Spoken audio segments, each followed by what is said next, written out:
Reading na siya rito, ibig sabihin grounded yan. Test na rin natin.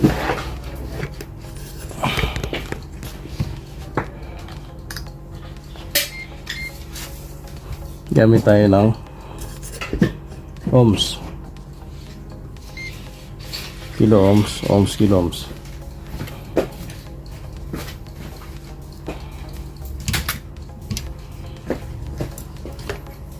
Pag tinester nyo siya rito,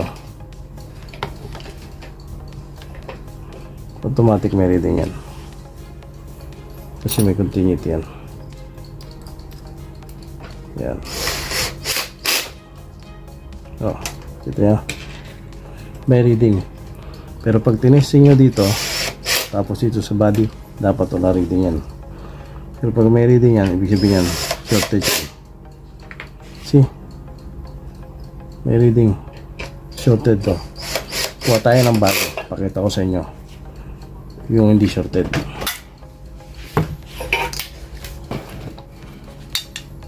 Okay. Ito yung shorted. Ito yung bago. Testerin natin.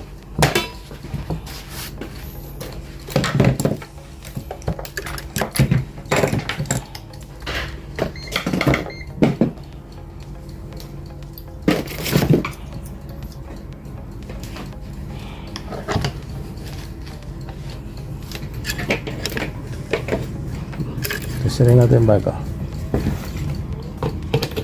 Yun. May reading pag sa connector to connector. Testerin natin yung body. Wala reading. Ibig sabihin good to. Hindi kagaya ng isa.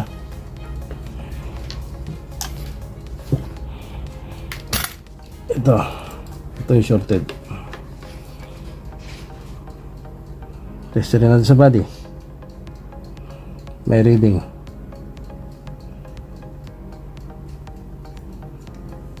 See? Shorted to.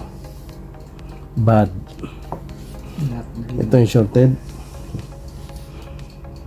Ito yung good. Tester sa body. Good. Kabit na natin to. Ito luma, shorted. Tapon na natin to. Ito yung bago. Kabit natin to.